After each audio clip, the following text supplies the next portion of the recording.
થવા માંગતા હો છો યા કરી ચૂક્યા છો અને કન્ફ્યુઝ છો કે શું કરવું જોઈએ અને શું નહીં, તો આજનો આ વિડીયો તમારા માટે છે. કારણ કે આજના આ વિડીયોમાં તમારા બધા જ કન્ફ્યુઝનનો આન્સર આપવા આવી રહ્યા છે એક બહુ જ સ્પેશિયલ છે, જેમને ઘણી નાની ઉંમરથી એમની ફિટનેસ જર્ની સ્ટાર્ટ કરી છે, જે 7 ટાઈમ ચેમ્પિયન ઓફ બેન્ચ પ્રેસના ચેમ્પિયન રહી ચૂક્યા છે, ઓલ ઓવર ઇન્ડિયામાં 3 ટાઈમ ચેમ્પિયન રહી ચૂક્યા છે, છેલ્લા કેટલાય વર્ષથી પાવર લિફ્ટિંગ કોમ્પિટિશનમાં એઝ અ જજ એમની ભૂમિકા ભજાવી રહ્યા છે, જે એક સર્ટિફાઈડ ટ્રેનર, સર્ટિફાઈડ વેલોપેથિક એજ્યુકેટર, હેલ્થ કોચ અને છેલ્લા 5 વર્ષથી એ રેડ ક્રોસ જીમમાં એઝ અ ટ્રેનર વર્ક કરી રહ્યા છે અને કેટલાય લોકોની લાઈફ એમને ચેન્જ કરી છે.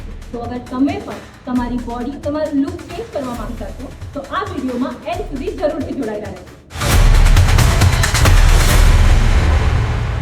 પહેલા તો થેન્ક યુ સર અમારા સાથે અહીંયા જોડાવા માટે. થેન્ક યુ વેરી મચ કે તમે તમારી યુટ્યુબ ચેનલ આવી રીતે આગળ વધે અને મને ખ્યાલ આવ્યો કે તમે ફિટનેસ વિશે મને કંઈ બોલવા માટે બોલ્યા તો તે માટે મારે આવવું પડે. સૌથી પહેલા તો અમારા વ્યુઅર્સને તમારી ફિટનેસ જર્ની વિશે થોડું જણાવો. ફિટનેસ એટલે મારી માટે એવું નથી કે પર્ટિક્યુલર હું ફિટનેસમાં કઈ રીતે જોડાયો.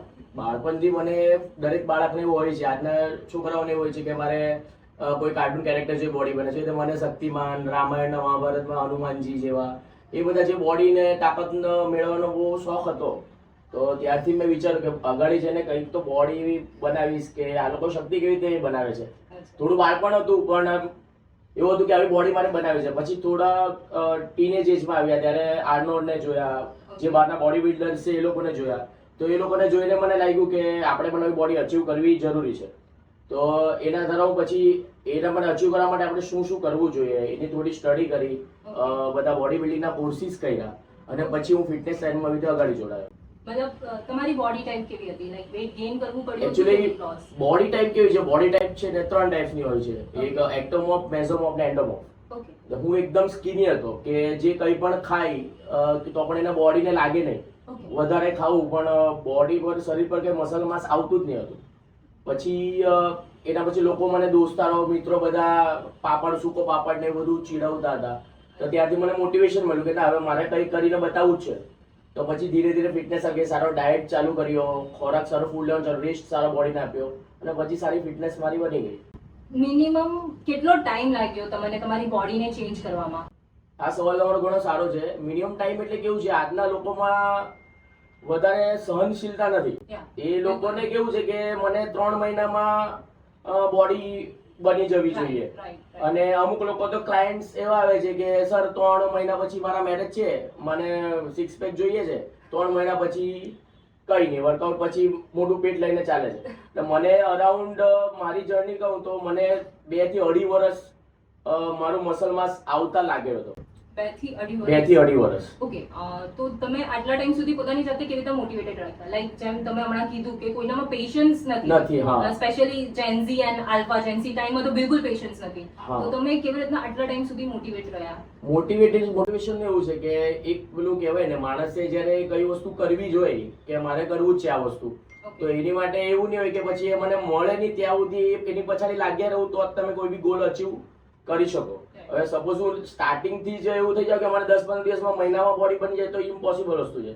આજે ઇવન બાળક જન્મે છે તો માતા 9 મહિના તો પેટમાં રાખે છે. તો અરાઉન્ડ તમારે 1-2 વર્ષ તો પોતાની બોડીને ગ્રો કરવા માટે ટાઈમ આપવો જ પડે. એ મને પહેલેથી ખ્યાલ હતો. અને જે હું પોતાને મારા ગુરુ માનું એવા પ્રોફેસર રામમૂર્તિ નાયડુ, તો રામમૂર્તિ નાયડુ એ ઓલ ઓવર વર્લ્ડમાં સૌથી વધારે વજન ઊંચો કરનારો વ્યક્તિ છે. એમણે 6000 કિલોનો હાથીને ઉંચકેલો હતો, જે હજુ સુધી ઇન્ડિયામાં કોઈને નથી ખબર. તો એમના મોટિવેશન લઈને મને ખબર હતી કે એ પણ બાળપણમાં હવાતા, એમની બુક્સ મેં વાંચી અને એના પરથી મને ખ્યાલ આવ્યો કે આટલા વર્ષ તો લાગશે જ મને એ કરતા. મેં ઓલરેડી 5-10 વર્ષ ધારેલા હતા, પણ 2.5 વર્ષમાં હું સારો એવો ફિટનેસમાં કરી શક્યો. જેમ તમે કીધું કે પેશન્સ નથી આજકાલ, તો અગર કોઈ ન્યુ કમર છે, બિગનર છે અને એ એમની ફિટનેસ જર્ની સ્ટાર્ટ કરવા માંગે છે, તો કઈ એવી 3 વસ્તુ છે they need to keep in their mind? પહેલા તો તમારે સહનશીલતા રાખવી પડે અને બીજું તમે શોર્ટકટમાં પછાડી નહીં જાઓ. અને બીજું છે કે 3 વસ્તુ કરતા હું 5 વસ્તુ કહીશ. ઓકે. કે આજના લોકો ફિટનેસ એટલે ખાલી જીમને જ ફિટનેસ ગણે છે. રાઈટ. ખાલી ફિટનેસ તમે કરો છો એ સ્ટ્રેન્થ લિફ્ટિંગ કરો છો, બોડી બિલ્ડિંગ નથી કરતા. એમાં એક તમારું કાર્ડિયોવેસ્ક્યુલર એન્ડોરન્સ આવશે, તમારી ફ્લેક્સિબિલિટી આવશે. મસ્ક્યુલર એન્ડ્યોરન્સ આવશે, તમારો સારો ડાયટ આવશે અને આઇડલ બોડી કોમ્પોઝિશન આવશે. આ 5 વસ્તુ જ્યારે તમારા પાસે હોય તો તમે ફિટનેસ એથ્લીટ છો એમ કહેવાય. ખાલી તમે એમ કહો કે મને સારું વજન ઉચકી શકું છું પણ તમારી ફ્લેક્સિબિલિટી નથી, તો તમે સારું દોડીને તમે રનિંગ સારું નથી કરી શકતા, તો તમારા મસલ્સ કે મોટી બોડી હોય અને તમે તમારું કોઈ પાકીટ ચોરીને સપોઝ કોઈ ભાગી ગયું ને તમે એને દોડીને પકડી જ નહીં શકતા, તો તમારી બોડીને તમારા મોટા મસલ કઈ કામના નથી. એટલે ઓવરઓલ બોડી પર તમારે ધ્યાન રાખવું વધારે જરૂરી છે. આજકાલ ના બહુ એકદમ કે ને ક્વિક ફિક્સ બહુ ચાલી રહ્યા છે. 10 days weight loss challenge, 25 days Yes. 5 kg weight loss challenge, no sugar diet. Yes, So આવી બધી રીલ્સ, આવા બધા ઇન્ફ્લુએન્સર માટે તમે શું કહેવા માંગો છો? એકચ્યુઅલમાં એક્યુરેટ છે આ વસ્તુ? એકચ્યુઅલી આ બધું એક્યુરેટ નથી. એનું રીઝન છે તમે કોઈ પણ વસ્તુ શોર્ટકટમાં કરવા માંગો. સપોઝ તમે એમ કહો છો કે નો સુગર ડાયટ. હવે સપોઝ તમે એ વ્યક્તિનું પહેલા બ્લડ વર્ક કર્યું જ નથી. સપોઝ કે કોઈ વ્યક્તિ છે એ ડાયાબિટીક છે, એને ખબર નથી કે હું ડાયાબિટીક છું. કે આજકાલ આપણા અહીંયા ઇન્ડિયામાં લોકો એટલા બધા જાગૃત નથી કે દર 3-3 મહિને બ્લડ રિપોર્ટ કઢાવતા હોય. તો સપોઝ કોઈને ડાયાબિટીસ છે અને આપણે એને એવું કહીએ કે હવે તારે ડાયરેક્ટ લો સુગર પર જવાનું છે, સુગર લેવાની નથી, તો એને ક્યારે પણ બ્રેન હેમરેજ થઈ શકે, વ્યક્તિ પડી શકે લથાર્જિક થઈને. એટલે આ બધી વસ્તુઓ તરત કરવા કરતા આપણે બોડીને ધીરે ધીરે પ્રોગ્રેસિવ ઓવરલોડથી આપણે કામ કરીએ તો રિઝલ્ટ તમને સારું આવે. બાકી તમે સ્પીડી કઈ બી કામ તમે પોતાના બોડીને હાર્મફુલ ઇફેક્ટ કરીને કે આપી શકો છો. એટલા માટે ઓલવેઝ કોઈ પણ વસ્તુ સ્લો, પેલું કહેવાય ને slow and steady win the race, એવી રીતે તમારે આગળ વધવું પડે. પેશન્સ છે નથી. હા, રાઈટ. તમે જોયા હશે કે ઘણા લોકોને એકદમ જોશમાં જીમ તો ચાલુ કરી દઈ, Yes, પણ 3 right. મંથ સુધીમાં અગર એમને રિઝલ્ટ નથી મળતું, જેમ તમે સ્ટાર્ટિંગમાં કીધું હા. કે પેશન્સ રાખવાનું, એ લોકોને તરત જ જીમ છોડી દે છે, યા તો પછી જીમ તરત કરે છે ત્યાં સુધી વેટ લોસ થઈ ગયું અને જેવું જીમ છોડ્યું તેમનું વેટ ગેઇન થઈ ગયું. તો એવું બરાબર. થવાનું કારણ એનું મેઇન રીઝન શું છે? તમારું મેટાબોલિક ઇફેક્ટ, તમારું મેટાબોલિઝમ. અમુક લોકો છે થોડા ટાઈમ વર્કઆઉટ કરે ત્યારે અમુક લોકોનું મેટાબોલિઝમ હાઈ થાય છે. હવે સપોઝ થોડું વજન ઘટી ગયું પછી લોકો પાછા એક્સરસાઇઝ છોડી દે, ડાયટ છોડી દે. એક્સરસાઇઝ છોડે અને ડાયટ તમારું ઓછું હોય એના કારણે મેટાબોલિઝમ પાછું તમારું સ્લો થવા માટે, એક્સરસાઇઝ તમે કરતા નથી તો પાછું બોડી તમારું વધવાનું છે. એના કરતા મેઇન છે કે તમે કોઈ પણ વસ્તુ સ્ટેડી રેગ્યુલર વસ્તુ રાખો. જીમ વસ્તુ કેવું છે, આજે કોરોનામાં લોકોને એટલું સમજાઈ ગયું છે કે ફિટનેસ હોવી જરૂરી છે. તમારો રૂપિયો તમને કઈ કામ આવવાનો નથી. જો તમે સાથે તમારી એક્સરસાઇઝ નહીં હશે તો તમારો રૂપિયો તમે એન્જોય નથી કરી શકવાના. પહેલી તો વાત એ છે. તો એના કરતા મેઇન વસ્તુ છે કે તમે ફિટનેસને એક રેગ્યુલર પાર્ટ તરીકે રાખો કે તમે ડે ટુ ડે સવારે ચા નાસ્તો કેવો તમને જોઈએ છે, તો નક્કી કે ભાઈ પહેલા સવારે કસરત કરીને આવીશ પછી જ હું ચા નાસ્તો કરીશ, તો તમે આ વસ્તુને બરાબર શરીરને એ કરી શકશો. તમે કીધું કે તમે સ્કિની હતા અને એઝ અ ટ્રેનર તમે ઘણા ટાઈમથી વર્ક કરી રહ્યા છો, તો તમારા પાસે સ્કિની કરતા તો વધારે પડતું જે વેટ લોસ કરવા માટે આવે છે એવા Yes, ક્લાયન્ટ sir. વધુ હશે. તો શું વધુ ઈઝી છે, વેટ ગેઇન કરવું કે વેટ લોસ કરવું? એમ જોવા જઈએ તો વેટ ગેઇન કરવું ઈઝી છે, કારણ કે તમે કોઈ પણ કેલરીઝ વધારે લેવો તો વેટ ગેઇન. પણ વેટ લોસ કરવું એમાં કેવું છે કે તમારે ધીરે ધીરે કેલરીઝ ડેફિસિટમાં જવું પડે. ઓકે. એટલે કેલરી તમારે ઓછી કરવી પડે, ધીરે ધીરે તમને થાક લાગે, એક્સરસાઇઝ કરવી પડે, ડાયટ ટોટલી બરાબર પંચોતેર, એક્સરસાઇઝ બરાબર કરવી પડે. આ બધી વસ્તુઓ કમ્બાઈન કરે એટલે વેટ ઉતારવું, વજન ઓછું કરવું થોડું હાર્ડ છે. ઓકે. અને વેટ ગેઇન કરવું તો તમને ખબર જ છે કે કેલરીઝ તમે સારી લો એ પણ વેટ ગેઇન કરવામાં એવું નથી. અમુક લોકો વિચારે છે હું વડાપાવ ખાઈશ કે બહારના જંક ફૂડ ખાઈશ ને બોડી વેટ વધારીશ, પણ એ તમે ખરાબ કેલરીઝ બોડીમાં નાખો છો. સારી કેલરીઝ બોડીમાં નાખવી વધારે જરૂરી છે કે તેથી તમારું ગુડ ફેટ બોડીમાં એ થાય, Okay. સારું મસલ વધે. તો તમે ખરાબ એ ખાઈને પછી આપણે પેલું એકદમ પેટ વધારે અગાડને પેલા ભજીયાપુરી વાળા જેવા લાગીએ એવું કઈ કામનું નથી. Right right. અત્યારે છે ને એક એવું ચાલી રહ્યું છે કે જે જાડા લોકો છે, સ્પેશિયલી તમને આ સાંભળવા મળ્યું હશે કે ભાઈ તું તો બહુ પતલો છે, તું કંઈ પણ ખાશે તો તારું વેટ નહીં વધશે અને અમે ખાલી સૂંઘી લઈશું તમારું વેટ વધી જાય છે. તો મતલબ હા. આવું કેમ થાય છે કે સ્કિની લોકોનો ખોરાક અગર કમ્પેરેટિવલી આપણે જોવા જઈએ જે મોટા લોકો છે એના કરતા થોડું વધુ હોય વધુ છે, હોય છે. તો એમને કેમ એટલું જલ્દી રિઝલ્ટ નથી મળી રહ્યું? એનું મેઇન રીઝન એક જ છે, મેં એમના લાસ્ટ તમારા ક્વેશ્ચનમાં કીધું તેમ રાઈટ. કે આપણા દરેકનું મેટાબોલિઝમ છે ને કુદરતે અલગ અલગ બનાવ્યું છે. ઓકે. કે સપોઝ હું કંઈ ખાઉં, મેં તમને લાસ્ટ ટાઈમ જણાવ્યું તેમ બોડીના અલગ અલગ 3 પ્રકાર છે, મેઝોમો, એન્ડોમો ને એક્ટોમો. તો દરેક જણની પોતાની કેલરીઝ બર્ન કરવાની ક્ષમતા અલગ અલગ છે. તમે કેલરીઝ, ભલે આપણે હમણાં 3 જણા બેઠા છીએ પણ દરેકની કેલરીઝ બર્ન કરવાની ક્ષમતા અલગ છે. ઓકે. અલગ અલગ રીતે આપણી બોડી કેલરીઝ બર્ન કરે છે. એટલે જે લોકો સ્કિની છે એ લોકોની બોડીને તમે વધારે પડતું કેલરીઝ આપો ને તો પણ એ લોકો વધારે મેટાબોલિઝમ હાઈ ને કારણે એ લોકોની બોડી કેલરીઝ વધારે વહેલા બર્ન કરે છે. સપોઝ હું અને કોઈ સ્કીની વ્યક્તિ છે એ અમે લોકો 5 કિલોમીટર ચાલીએ છીએ, ઓકે તો સપોઝ 5 કિલોમીટરમાં મેં 200 કેલરીઝ બર્ન કરી, પણ એવું પણ બની શકે કે એની મેટાબોલિઝમ હાઈ છે તો એ 500 કેલરીઝ બર્ન કરે છે. એટલે બીકોઝ ઓફ ધેટ એ લોકો વધારે ખાવા છતાં બી મેટાબોલિઝમ હાઈ હોવાના કારણે એ લોકોનું વધારે કેલરીઝ બર્ન કરે, એ લોકોનું ફેટ એટલું બધું વધતું નથી. ઓકે, હવે આજે હું મારી ફિટનેસ જર્ની સ્ટાર્ટ કરી રહી છું. લાઈક જનરલી આપણે જોયું છે કે લોકો કાર્ડિયો તરફ વધારે જઈ રહ્યા છે Yes, for sir. Weight loss. તો શું વધારે સારું છે, સ્ટ્રેન્થ ટ્રેનિંગ કે પછી કાર્ડિયો? જો કાર્ડિયો સારું છે એવું ના નથી પાડતો, કારણ કે કાર્ડિયો એક પર્ટિક્યુલર તમારા કાર્ડિયો રેસ્પિરેટરી એન્ડોરન્સ પર આવે, કાર્ડિયો કરવો જ જોઈએ. પણ તમે ફેટ લોસના પોઈન્ટ ઓફ વ્યૂથી પૂછો છો તો compare to cardio and weight training is more better. કારણ કે વેટ ટ્રેનિંગમાં કેવું છે કે તમે સપોઝ કાર્ડિયો કરો છો, તમને મેં હમણાં રનિંગ કરવાનું કીધું કે આટલા 1 કિલોમીટર રનિંગ કરો, તો ત્યારે ડ્યુરિંગ ધેટ ટાઈમ જ ખાલી તમારું હાર્ટ રેગ્યુલર ખાલી ધડકશે અને પાછું નોર્મલ પોઝિશનમાં આવી જશે, અને ડ્યુરિંગ ધેટ ટાઈમ જ બોડી કેલરીઝ બર્ન કરશે. પછી આખો દિવસ કેલરીઝ બર્ન નથી કરવાનું. ઓકે, પણ પાવર લિફ્ટિંગ કે તમે કંઈ પણ other strength lifting body weight exercise કરો છો, જેમાં વેટ લેવો છો, strength lifting, body building, power lifting, જેમાં વજન ઉચકો છો, તો તેમાં કેવું છે કે તમે જે વજન ઉચકો છો એના કારણે તમારા બોડીનો માઇક્રોટ્રોમા થાય છે, મસલ ટિશ્યુ તમારા ડેમેજ થાય છે, ઓકે, અને એ ડેમેજને રિપેર કરવા માટે બોડીએ 24 કલાક કામ કરવું પડે છે. ઓકે. તો એ વધુ સ્ટેડી હા, અને એના કારણે તમારી બોડી આખો દિવસ કામ કરવું પડે, એના કારણે કેલરીઝ તમારી વધારે બર્ન થાય છે. ઓકે, એટલે આખો દિવસ બોડીનો મેટાબોલિક રેટ વધતો રહે. ઓકે, સપોઝ એક એક્ઝામ્પલ આપું તો આપણા નખ છે, તો નખ એ બોડીનું વધવાનું કામ છે, આપણે નખ કાપી નાખીએ છીએ, ઓકે, તો બોડીનું એક્સ્ટ્રા કામ થઈ ગયું કે નખને વધારવાનો છે. એવી જ રીતે બોડીને આપણા મસલ ટિશ્યુ ડેમેજ કરીએ કોઈ એક્સરસાઇઝ કરીને, ધારો કે મેં આજે બાઇસેપ કર્યા છે, તો બાઇસેપને કારણે મસલ ટિશ્યુ ડેમેજ થશે, તો એને રિપેર કરવા માટે બોડીનું એક્સ્ટ્રા કામ છે કે હવે અહીંયા ડેમેજ થયું તો મારે રિપેર કરવાનું છે.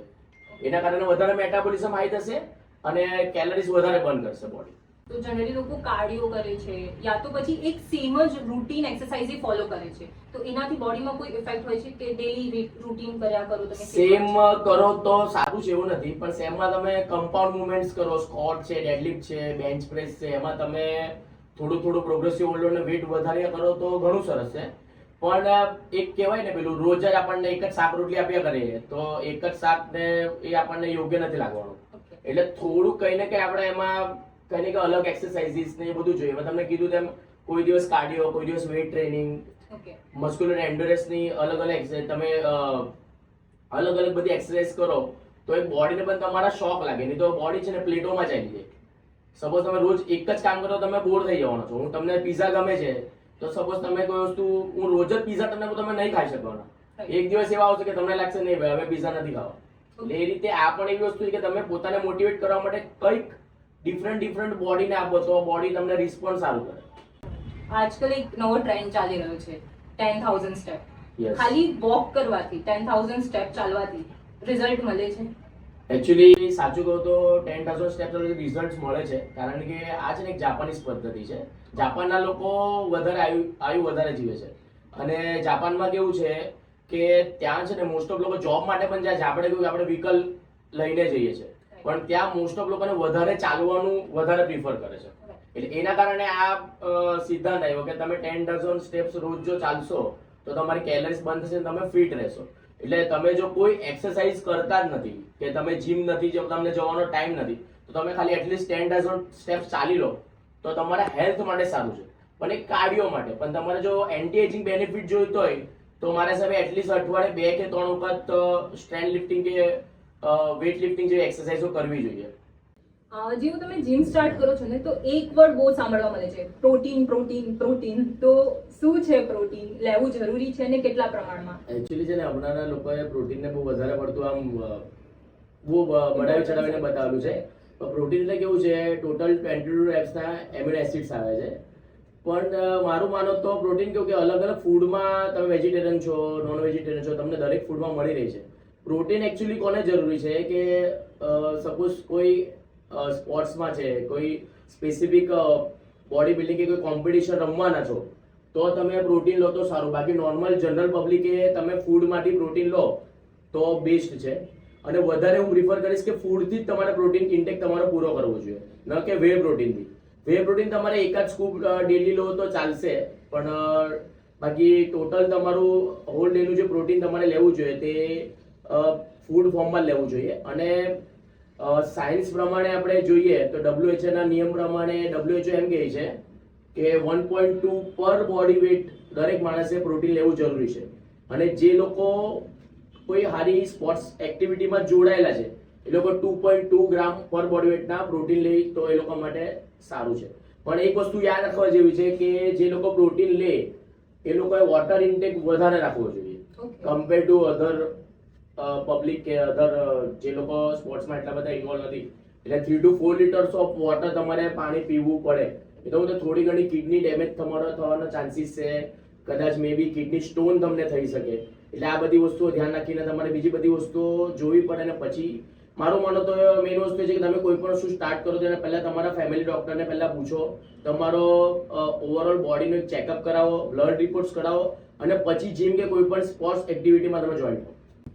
આજકાલ જોયું હોય છે કે ઘણા બધા એથ્લીટ છે, સેલિબ્રિટીઝ છે, એના સ્ટેરોઇડ થ્રુ એમની બોડી બનાવી રહ્યા છે. તો એના શું સાઇડ ઇફેક્ટ હોઈ શકે છે અને તમે કેવી રીતના ડિફરન્શિએટ કરી શકો કે આ નેચરલ બોડી છે કે આ સ્ટેરોઇડ બેઝ બોડી છે? સ્ટેરોઇડ કેવું છે કે એ નોર્મલ વ્યક્તિની માટેની વસ્તુ છે જ નહીં. જે લોકો મિસ્ટર ઓલિમ્પિયા રમે છે કે બોડી બિલ્ડિંગમાં પ્રોફેશનલ અગાડી કોમ્પિટિશન રમવાના છે એ લોકો સ્ટેરોઇડ લે તો ચાલે. અને જે લોકો જે સેલિબ્રિટીની તમે વાત કરી એ સેલિબ્રિટી લોકોનું કેવું છે, એ લોકો અંડર સારા ગુડ કોચના જે એકદમ નોલેજેબલ કોચ છે એ લોકોના અંડરમાં એ લોકો ટોટલ બ્લડ વર્ક કરીને સાથે 500 ડોક્ટર રાખીને એવરી 45 ડેઝ એ લોકો પોતાના અંદરના ઓર્ગન્સના રિપોર્ટ્સ કઢાવે છે, અંડર ઓબ્ઝર્વેશન રહી છે કે એ લોકોને કંઈ પ્રોબ્લેમ નહીં થાય. પછી તમે સ્ટેરોઇડ લો તો સારું, પણ સ્ટેરોઇડ માટે હું એવું નથી કહેતો કે સ્ટેરોઇડ લેવું સારું છે. સ્ટેરોઇડ લેવું એ લોકો માટે સારું છે જે લોકોનો ખરેખર સ્પેસિફિક ગોલ છે ને એના કારણે એને રૂપિયા મળવાના છે. બાકી તમે નોર્મલ પબ્લિક છો, સારા દેખાવા માટે સ્ટેરોઇડ લેવ છો તે વસ્તુ ખોટી છે. અને તમે જાતે જે આજના લોકો ગૂગલ સર્ચ કરીને કે બીજાને પૂછીને બીજાની સાયકલ પૂછીને તમે લેવ છો તો તે વસ્તુ તમારા બોડીને હાર્મફુલ થઈ શકે છે. ઇવન તમે વ્યંધત્વ તમને આવી શકે, બાળક તમે પેદા નહીં કરી શકો, તમારા વાળ જઈ શકે છે, બીજું અધર ઇનર ઓર્ગન્સ તમારા ડેમેજ થઈ શકે છે લાઈફ ટાઈમ માટે. એટલે કઈ પણ વસ્તુ તમે કરવા પહેલા એક પ્રોફેશનલને સાથે લઈને ચાલો તો બેનિફિશિયલ છે. પણ હું એમ જ કહીશ કે સ્ટેરોઇડ લેવું હિતાવહ નથી, કારણ કે એના સાઇડ ઇફેક્ટ્સ બહુ છે. સ્ટેરોઇડની ખરેખર શરૂઆત થયેલી હતી 1960માં કે લોકોને આપણે જે બળદ છે એમાંથી સ્ટેરોઇડની સ્ટોર થયેલી કે એ વધારે કામ કરતું બળદ આખો દિવસ ખેતરમાં તો બી એને થાક નહીં લાગતો હતો. તો અને 1960માં પહેલી વખત ડીબોલ નામનો સ્ટેરોઇડ આવેલો હતો જે આર્નોલ્ડે સ્ટાર્ટ કરેલી હતી. બીજું બ્રીફ હું વધારે સમજાઈ શકું પણ એટલું બધું ખાલી શોર્ટમાં એટલું કે સ્ટેરોઇડ લેવું એટલું બધું વિતાવવા નથી. જે લોકો પ્રોફેશનલ લોકો લે છે એ લોકો પણ 2-3 મહિના જ લે છે ને પછી બંધ કરી દે છે. એટલે તમે પ્રોફેશનલ અંડર ગાઈડન્સ લો, બરાબર પીસીટી કરાવો તો સ્ટેરોઇડ તમે લો તો ચાલશે, પણ એ એકદમ હાર્મફુલ છે. તમે એક વસ્તુ કીધી કે સેલિબ્રિટી જે હોય છે એ કોચના ગાઈડન્સમાં વર્ક કરે છે, તો કેટલું મહત્વ હોય છે એક ટ્રેનરનું અગર તમે તમારી ફિટનેસ જર્ની સ્ટાર્ટ કરો છો ત્યારે? ટ્રેનરનું મહત્વ પેલું કહેવાય ને કે આજે એક નાનું બાળક પોતાની માં પછી એનો જો બીજું કોઈ ગુરુ હોય તો એ શિક્ષક છે. એવી જ રીતે જેવી રીતે નાના બાળકને ચાલતા આપણા મા બાપ શીખવાડે એવી રીતે તમે ફિટનેસ જર્ની શરૂ કરવા જાઓ તો એ તમારું પહેલું પગથિયું જ છે. જેવી રીતે પહેલી વખત તમે સ્કૂલમાં ગયેલા એવી રીતે તમે જીમમાં પહેલી વખત પગ મૂકો છો તો ત્યારે પેલું સ્કૂલમાં જો તમને કોઈ ખરાબ છોકરાઓ મળે કે ખરાબ ટીચર મળે એ તમને જે નોલેજ આપે એના કારણે તમે અગાડી જઈને તમારી જર્ની કેવા બનશો એના પર નિર્ધારિત થાય. તો એવી જ રીતે તમે ફિટનેસમાં અગાડી જાઓ તો એની માટે સારા કોચનું વધારે જરૂર છે. પણ આજકાલ ઘણા લોકો ટ્રેનર હાયર નથી કરી શકતા યા તો જીમ જવાનું પણ અફોર્ડ નથી કરી શકતા. તો એવી કેવી 5 એક્સરસાઇઝ છે કે જે એમના ડે ટુ ડે લાઈફમાં અગર એડ કરે તો એમના માટે ઘણું સારું રહે? તમે જો ઘરે એક્સરસાઇઝ કરવાનું વિચારતા હો તો ઘરે પણ હેલ્થ બની શકે છે એવું નથી. કારણ કે આપણે ઇન્ડિયા છે તે પહેલેથી રેસલિંગ તરીકે જાણીતું છે. અને આપણા અહીંયા પહેલા ગામા પહેલવાન હતા, પ્રોફેસર રામમૂર્તિ નાયડુ હતા, દારાસિંહ હતા, એ લોકો બધા ઘરે જ બોડી બનાવેલી છે. એટલે તમે દંડ છે, આપણા સૂર્ય નમસ્કાર તમે કરી શકો, યોગાની કોઈ પણ એક્ટિવિટી કરી શકો, ઉઠક બેઠક તમે કરી શકો, પુશઅપ તમે કરી શકો, બીજા બધી ઘણી એક્સરસાઇઝ છે જે તમે ઘરે કરી શકો, જેના કારણે તમે પોતાના ઓવરઓલ ગોલને તો નહીં પણ એક ફિઝિકલ ફિટ તમે રહેવા માટે એક્સરસાઇઝ તમે ઘરે કરો તો ચાલશે. તમે ડમ્બેલ છે કે જે જીમના સાધનો થોડા ઘણા ઘરે લઈને ઘરે પણ બાયસેપ ટાઇસેપ છે કે થોડી વેઇટ લિફ્ટિંગ એક્સરસાઇઝ તમે કરી શકો, જેના કારણે તમે ફિટ રહી શકો. આજકાલ એક વસ્તુ બહુ સાંભળવામાં આવી છે કે તમારી વેઇટ લોસ જર્નીમાં સ્પેશિયલી 30% જ એક્સરસાઇઝનો રોલ હોય છે, 70% ડાયટનો રોલ હોય છે. તો પછી ખાલી ડાયટ કરીને તો વેઇટ લોસ થઈ જ શકે ને? ના, એવું નથી. એ આ છે ને પેલું લોકોને મગજમાં એક પેલું ઘૂસી ગયું ડાયટ થી જ વેઇટ લોસ થાય છે. એવું નથી હોતું, કારણ કે તમને દરેક વસ્તુમાં 100% આપવું જરૂરી છે. ખાલી તમે એમ કહો કે હું વેઇટ લોસ કરવા માટે ખાલી ડાયટ કરું તો તમે આખી જિંદગી ઉપવાસ કરવાથી કઈ એ લોકો વેઇટ લોસ થઈ જ જતે બધા. આપણા ઇન્ડિયામાં તો લોકો અઠવાડિયાના 3 વખત ઉપવાસ કરે, મંગળવાર, ગુરુવાર, શનિવાર. તો એનાથી નથી, તમે કેલરી ડેફિસિટમાં જાઓ છો એના કારણે તમને અશક્તિ આવે છે. એકચ્યુઅલી ડાયટ થી જો વેઇટ લોસ થતું હશે, પણ સાથે સાથે એક્સરસાઇઝ પણ તમારે જરૂરી છે કે તમારું મસલ તમારું સારું ડેવલપ રહે અને તમને એન્ટી એજિંગ બેનિફિટ પણ મળે. ખાલી તમે જો ડાયટ થી વેઇટ લોસ ઉતારવા જાઓ તો તમારા વધારે ખાવાનું, અમુક લોકો શું કરે છે કે ખાવાનું એકદમ ઓછું કરી દે છે કે કેલરીઝ એકદમ ઓછી કરી દઉં, આટલા દિવસમાં ખાલી એક જ વખત જમીશ. એ તમે ખરેખર પોતાની બોડીને હાર્મફુલ ઇફેક્ટ આપો છો. એના કારણે તમે વધારે માંદા પડશો ને ઇનર ઓર્ગન્સને પ્રોબ્લેમ થશે. એના કરતા તમે સારા કોચના અંદર ડાયટ શેડ્યુલ બનાવો, કેલરીઝ ધીરે ધીરે ધીરે ધીરે ઓછી કરો, એની સામે તમારી કેલરીઝ કેટલી બર્ન કરો છો તેનું ધ્યાન રાખો. એ રીતે તમે સારું ફેટ લોસ અને વેટ લોસ કરી શકો. અને વેટ લોસ કરતા હું એમ કહું કે તમારે ખરેખર લોસ કરવાનું છે ફેટ, તો એને ફેટ લોસ કહેવું, not a weight loss. Weight loss તો એમ પણ તમારું થઈ જવાનું, વજન ઓછું એટલે વેટ લોસ, એવું નથી. બોડીનું ફેટ ઓછું થવું જોઈએ. પણ આજકાલના સેલિબ્રિટીના લીધે એક વર્ડ બહુ જ હાઇલાઇટ થયેલો છે, ઇન્ટરમિટેડ ફાસ્ટિંગ. એક ઇન્ટરવ્યુમાં આર માધવાને કીધું હતું કે તે ખાલી 21 ડેઝ ઇન્ટરમિટેડ ફાસ્ટિંગ કરીને એનું બહુ જ વેટ લોસ કર્યું છે. તો કેટલું વર્ક કરે છે આ વસ્તુ? ઇન્ટરમિટેડ ફાસ્ટિંગ ખરેખર એકચ્યુઅલી વર્ક કરે છે. એનું રીઝન છે આ છે ને, ઇન્ટરમિટેડ ફાસ્ટિંગ એ ખરેખર આપણી શોધ છે. એટલે આપણે ઇન્ડિયાએ જ આ વસ્તુ શોધેલી છે, પણ હવે ફોરેનર્સ લાવ્યા એટલે આપણે એને પેલું કરે કે આનાથી વેટ લોસ થાય છે. ને એકચ્યુઅલી આપણા ટાઈમમાં પહેલા લોકો ઉપવાસ કરતા હતા. એ ખરેખર ઇન્ટરમિટેડ ફાસ્ટિંગ જ છે. ઇન્ટરમિટેડ ફાસ્ટિંગમાં શું છે, તમે રાત્રે જે જમો છો એના પછી તમને સવારે 12 કલાક સુધી કંઈ ખાવાનું પીવાનું નથી. એના કારણે તમારું બોડી કેટાબોલિક રેટમાં જાય છે. એટલે બોડીને ઇનર બોડી પોતાનું જીવવા માટે તમારે ઇનર ઓર્ગન્સ એટલે તમારા બોડીમાં જે ફેટ છે એનો જીવવા માટે ઉપયોગ કરે છે. એના કારણે તમારું ફેટ ઓછું થાય છે.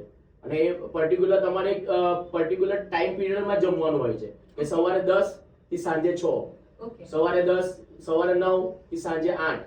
એટલે પર્ટિક્યુલર ટાઈમમાં તમે જમી લો અને બાકીના કલાક જો તમે નહીં જમો, ખાલી વોટર બેઝ ડાયટ લો, પાણી લો કે નોર્મલ લઈ લો, તો એના કારણે તમારું ફેટ લોસ સારું થાય છે. એકચ્યુઅલી ઇન્ટરમિટેડ ફાસ્ટિંગ સારું છે, પણ એ તમે લોંગ ટર્મ માટે કરવું હિતાવહ નથી. વધારે તમે અઠવાડિયે 2-3 વખત ઇન્ટરમિટેડ ફાસ્ટિંગ કરો, એકવાર તમારું પર્ટિક્યુલર ગોલ અચીવ થઈ જાય કે મારે આટલું વેટ લોસ કરવું હતું, એ કરી નાખ્યું, અને પછી તમે થોડા અઠવાડિયે 2-3 વખત ઇન્ટરમિટેડ ફાસ્ટિંગ કરો તો સારું છે.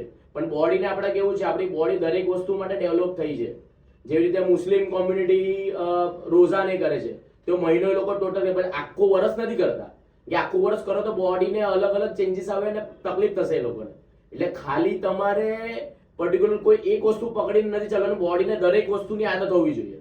કોઈ વાર એવું થાય તમારે વધારે ખાવાનું થઈ જાય, કોઈ વાર એવું થાય કે તમારે ખાવાનું નથી મળવાનું, તો એ રીતે તમારે બોડીને દરેક વસ્તુની આદત પાડવાની છે. તમે જેમ કીધું કે એક વસ્તુ પકડીને નથી ચાલવાની. એક ઇન્ટરવ્યુમાં કાર્તિક આર્યને કીધું હતું કે એ આઈ થિંક 3 to 6 મંથ સુધી ખાલી ટોમેટો સૂપ પીધું છે. અને એવા ઘણા બધા સેલિબ્રિટી છે જે સ્પેસિફિક ફૂડ જ ખાય છે ડેઈલી રૂટીનમાં. તો એ વસ્તુ એકચ્યુઅલમાં ઇફેક્ટ કરે છે? જો સાચે કહું ને તો સેલિબ્રિટી લોકોને બધી વસ્તુ માનવી ને તે ખોટી છે. કારણ કે એ લોકો કેવું છે, ખાલી પર્ટિક્યુલર 2 મિનિટના વિડીયોમાં આવીને કહી દે છે કે હું આટલું ખાઉં છું, પણ રિયલ લાઈફમાં એ વ્યક્તિ પછાડી જઈને હું કરે પડદા પાછળ તમને નથી ખબર. અને રેગ્યુલર જો તમે ટોમેટો સૂપ પીઓ તો તમારે બીજા બધા મલ્ટીવિટામિન્સ, મિનરલ્સ તમને ક્યાંથી મળશે? ટોમેટો સૂપ એ ટોટલ કઈ ઓવરઓલ એવું ફૂડ નથી કે જેમાં તમને બધા વિટામિન્સ અને મિનરલ્સ મળી જતા હોય. એટલે કદાચ મે બી એનું જે પર્ટિક્યુલર ગોલ હતો, જેમાં એને પર્ટિક્યુલર કઈ બોડી જોઈતી હતી, એના માટે કદાચ એના કોચે એને કીધું હોય કે તું ટોમેટો સૂપ લે, એના કારણે તારું વેટ લોસ થાય કે ફેટ લોસ થાય, એની માટે એને કદાચ એટલા ટાઈમ પીરિયડ પૂરતું જ લીધું હશે. બાકી એના ઉપર પણ એ પણ લે તો ભવિષ્યમાં એને પ્રોબ્લેમ 100% થઈ શકે. તો કયા એવા ફૂડ છે જે આપણે અગર માન લો ડાયટ નથી કરી શકતા પણ આપણે ડેલી રૂટીનમાં આપણે અગર એડ કરી દીધું તો બોડી માટે સારું રહેશે? એકચ્યુઅલી એવું કઈ આપણે મારા માટે કેવું અશક્ય છે કે એવા કયા ફૂડ છે જે શરીર માટે સારા છે. એકચ્યુઅલી છે ને ભગવાને જેવી રીતે આપણને માણસને બનાવ્યા છે કે દરેક માણસમાં કઈ ને કઈ ક્વોલિટી છે. કોઈક એન્જિનિયર છે, કોઈ ડોક્ટર છે, કોઈ પર્સનલ ટ્રેનર છે, કોઈ બેન્કર છે. તો એવી રીતે દરેક ફૂડમાં પણ ભગવાને ક્વોલિટી આપેલી છે કે એવી રીતે કોઈ ફૂડની મારે એ નથી કરવી કે કોઈ ફૂડને હું એમ કહું કે આ ફૂડ સારું નથી. દરેક ફૂડ સારા જ છે, પણ એ ફૂડ તમારા માટે સારા છે કે નહીં એ જાણવા માટે તમારે છે ને ફૂડ એલર્જેટિક એક રિપોર્ટ આવે છે, એ તમે બ્લડ રિપોર્ટ કઢાવો અને એના પરથી તમે જો પોતાનો ડાયટ ચાર્ટ બનાવો તો તમને લાઈફ ટાઈમ અમુક ડિઝીઝ થવાના, કેન્સર છે, ડાયાબિટીસ છે કે અધર જે જીવલેણ રોગ છે, બ્લડ પ્રેશર આવવું, આ બધું થવું ઓલમોસ્ટ ઘટી જશે. પણ તમે એની માટે તમારે ફૂડ એલર્જી, તમને કયા ફૂડથી એલર્જી છે એ જાણવું પહેલા જરૂરી છે. પછી જ તમે જાણી શકો કે આ ફૂડ મારે લેવું નથી કે લેવું જોઈએ. એટલે પર્ટિક્યુલર એમ નહીં કહી શકું કે તમે પર્ટિક્યુલર કેળા ખાઓ કે પર્ટિક્યુલર આ ફ્રૂટ્સ લો, આ વેજીટેબલ્સ લો, એ નથી યોગ્ય. કારણ કે તમારા બોડી માટે કયું માફક છે એ તમે રિપોર્ટ કરાવશો તો જ તમને ખ્યાલ આવશે. ઓકે, આજકાલ આપણે બહુ જ એવી રીલ્સ જોઈ રહ્યા છે કે સ્પેશિયલી ફિમેલ જ્યારે પ્રેગ્નન્ટ હોય છે તો એ વેઇટ લિફ્ટિંગ કરે છે, હેડસ્ટેન્ડ કરે છે. કેટલું સેફ હોય છે એ વસ્તુ એમના માટે?